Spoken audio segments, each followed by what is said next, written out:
paciência. Vamos ver aqui a palavra de Deus, versículos 28 e 29. Versículo 28 e 29, capítulo 7. E diz assim: Jesus, pois, enquanto ensinava no templo, clamou dizendo: Vós não somente me conheceis, mas também sabeis de onde sou. E não vim porque eu de mim mesmo quisesse, mas aquele que me enviou é verdadeiro, aquele a quem vós não conheceis. Eu o conheço, porque venho da parte dele e fui por ele enviado. Maravilha! Então a gente vê aqui, meus irmãos, uma consequência aqui. A gente vê que Jesus está respondendo exatamente ao questionamento, ao comentário que foi feito por parte de alguns, né? Porque Jesus ali, ele estava conversando com aquelas pessoas, né? Falando sobre o seu ministério. Algumas pessoas saem e vão falar com as autoridades, como a gente viu ontem, e se levanta uma outra resistência à sua pessoa, uma outra contenda, um outro problema. E no meio desse problema que se levantou, né, a alegação era a seguinte: esse não pode ser o Cristo, porque a gente sabe de onde ele vem. E nós sabemos que quando vier o Cristo, nós não saberemos de onde ele vem. Essas autoridades alegaram isso, né? Essas pessoas alegaram isso. Essas pessoas que estavam contra Jesus estavam alegando isso. Agora, depois de tudo que aconteceu, eles estavam alegando isso. E Jesus, ele responde dessa maneira, ele faz essa resposta que a gente leu aí no versículo 28 e 29, né?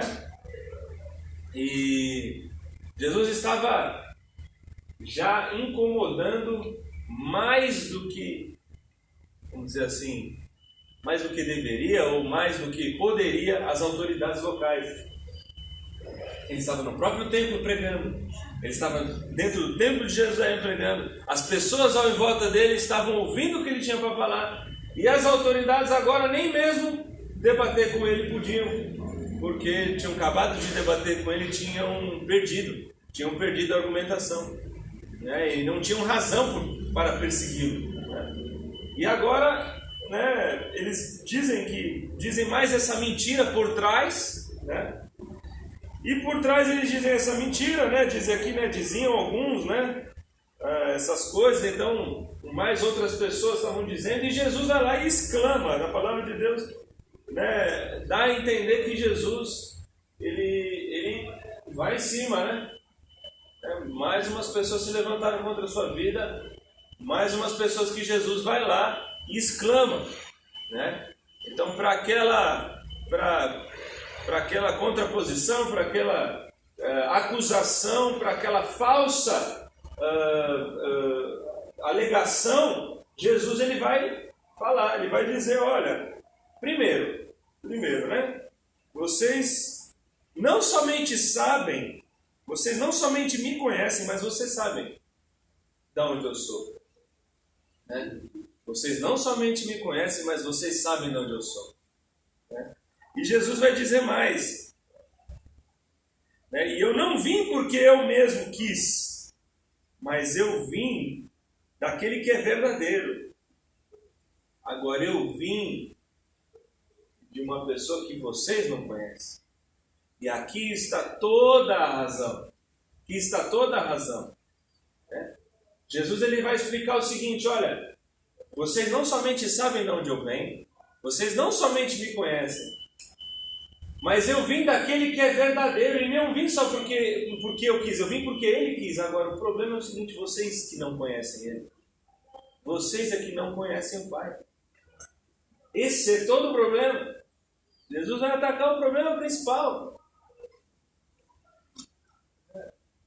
Meus irmãos, se todas as coisas não estiverem voltadas para Deus, se o nosso coração não estiver voltado para Deus, se nós estivermos aqui orando, jejuando, vindo na oração, se o nosso propósito não for conhecer a Deus e buscar o Senhor, nós não vamos entender nada de Cristo, nós não vamos entender nada dele, não vamos viver dele, não vamos viver dele. Aquelas pessoas inventaram mentiras acerca da pessoa de Jesus. E Jesus vai falar, olha, não só vocês inventaram mentiras, mas vocês não conhecem a verdade, não conhecem o Deus verdadeiro. Vocês dizem que conhecem o Deus verdadeiro, mas vocês não conhecem. E por isso que vocês estão me rejeitando. Vocês dizem que servem a Deus, mas vocês não servem. É isso que Jesus está falando para aqueles homens.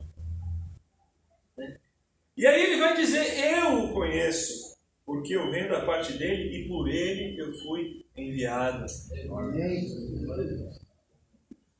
Eu o conheço, porque eu vim da parte dele e por ele eu fui enviado.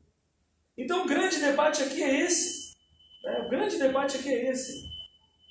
Uma série de pessoas alegando que Jesus não veio de Deus, que ele não veio da parte de Deus, por causa de algumas alegações, por causa de algumas alegações supostamente legais, supostamente verdadeiras, firmados em religião, firmados em mentiras, firmados em religião feita por homens, religião falsa.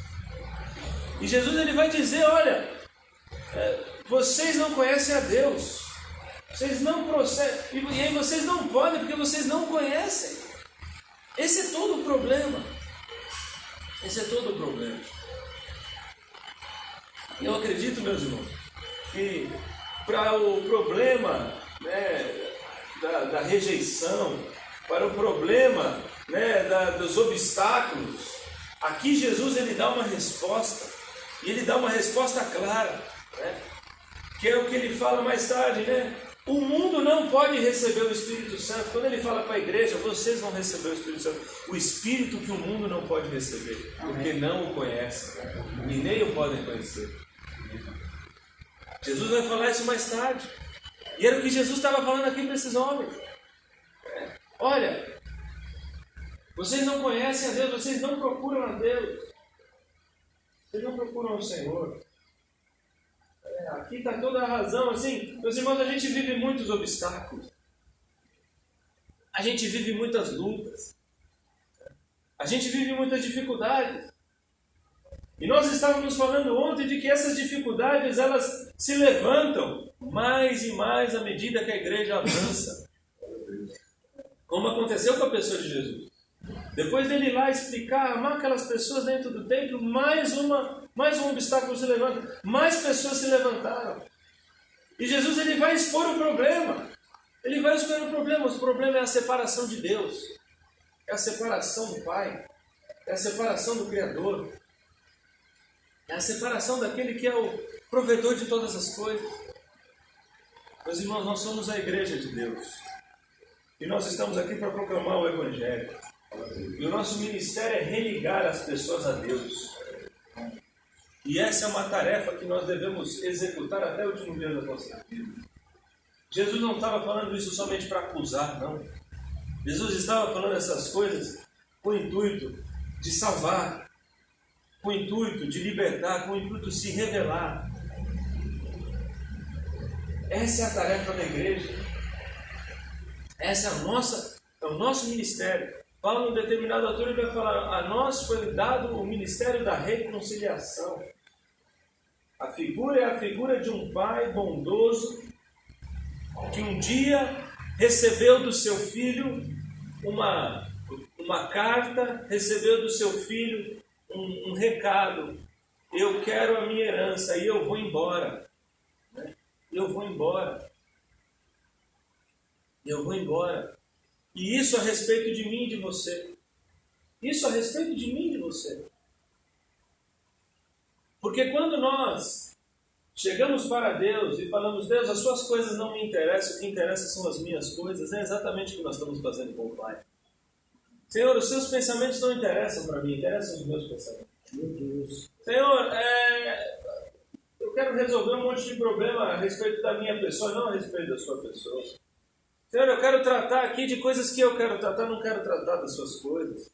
É exatamente esse comunicado que nós estamos dando para o Pai. É esse o comunicado que nós estamos dando para Ele. Então, esse é o problema que precisa ser resolvido. Esse é o problema que precisa ser resolvido. E nós aqui, meus irmãos, estamos reunidos aqui para buscar a presença de Deus. E para ser aquilo que Deus nos chamou para ser. Chamados para o ministério da reconciliação. Chamados para o ministério da reconciliação. Então, se a nossa vida reflete essa graça, louvado seja Deus por isso. Vá em frente. Não desanime. Não desanime, vá em frente. Deus vai usar a sua vida para reconciliar vidas com Cristo. Não desanime. Levante-se quantas vezes os opositores quiserem. Mas se sua vida não representa nada disso, se sua vida não tem nem um pouco desse propósito, Deus quer colocar esse propósito no seu coração. E o Ministério da Reconciliação ele está aqui hoje, sendo oferecido à sua vida. Ele está sendo oferecido a você. Está sendo oferecido. De forma que Deus quer que você faça parte do seu reino. Não que venha buscar interesses pessoais e coisas de si mesmo. Não é isso que Deus está te convidando para fazer aqui. Não é. Como foi falado na manhã de ontem aqui, Deus falou tremendamente, louvado seja o nome do Senhor. Deus não está chamando você aqui para olhar para o seu próprio umbigo, e nem para as pessoas que você ama, mas para as pessoas que Ele ama, as pessoas que Ele quer, as pessoas que Ele deseja. O reino é dele, a glória é dele, a vontade é dele. Senão a gente vai ouvir as mesmas palavras de Jesus, e Jesus não falou nada menos do que isso. Eu vim aqui para reconciliar em mim mesmo o mundo. Jesus deixou isso bem claro nessas palavras, no versículo 28 e 29. E que Deus esteja fazendo a obra de Deus, meu Deus. E que nós estejamos sentindo arder esse chamado em nosso coração. E que esse chamado venha arder mais e mais na vida da sua igreja, daqueles que são chamados segundo o seu propósito. Meus irmãos, esse chamado tem que arder em nosso coração. Tem que arder em nossas vidas. A luz do mundo é Jesus Cristo. E a luz do mundo é a igreja. E Jesus brilha a sua luz na igreja. E Ele chama pecadores pela igreja. E esse é o ministério de Deus na terra. E isso é a vontade do Senhor na terra. E é para isso que Deus nos chamou. E essa é a vontade de Deus para mim e para você. O resto é palha. O resto queima. O resto passa. Por que Deus fez o que fez na vida de José? Por que levantou ele como o primeiro homem do Egito? Era para que ele fosse poderoso? Era para que ele fosse que ele vingasse os seus irmãos que quiseram o matar e venderam ele como escravo?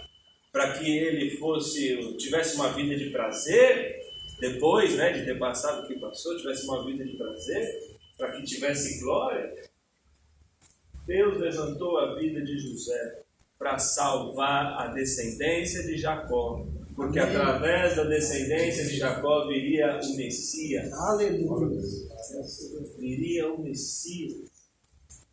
Porque a promessa, através da vida de Abraão, é que dele viria o descendente que salvaria todos os povos. A razão da prosperidade de todos os patriarcas e de José, que é o exemplo que eu estou usando, é para que a vida do Messias viesse à terra. Essa é a razão. Deus usou a vida dele para que o Messias fosse manifesto. Você entendeu? Você entendeu? Você entendeu qual é a razão da sua vida? Essa é a razão das nossas vidas. Para que o Messias seja manifesto nesse mundo. Para que o Messias seja conhecido nesse mundo. Para que o Messias seja conhecido por todos. Essa é o meu chamado. Esse é o teu chamado. Abraça isso em nome de Jesus. Abraça isso de todo o coração. Abraça com toda a sua vida. E deixa para lá as coisas que não interessam. Deixa para lá as coisas que atrapalham. Se desprende das coisas que prendem, dos pecados, das coisas que não são pecados, mas que atrapalham. E tira tudo que não é foco. Tira tudo que não é foco. Vai para o foco. Vai para o foco que Deus te chamou. Vai para o foco. Vamos, meus irmãos. Vamos para esse foco. Vamos para esse foco. Vamos juntos para esse foco. Porque foi para isso que Deus nos chamou. Tenho certeza, esse ensino é verdadeiro. Esse ensino é fiel. Esse é o ensino da palavra de Deus. Esse é o ensino do Espírito Santo de Deus. Louvado seja Deus. Que o Espírito Santo de Deus esteja levando mim e você a focar no que realmente interessa. A focar no que realmente interessa. A glória de Cristo. A glória do Cordeiro de Deus que tira o pecado do mundo. A glória de Cristo. Amém? Amém. Aleluia. Aleluia. Louvado seja Deus.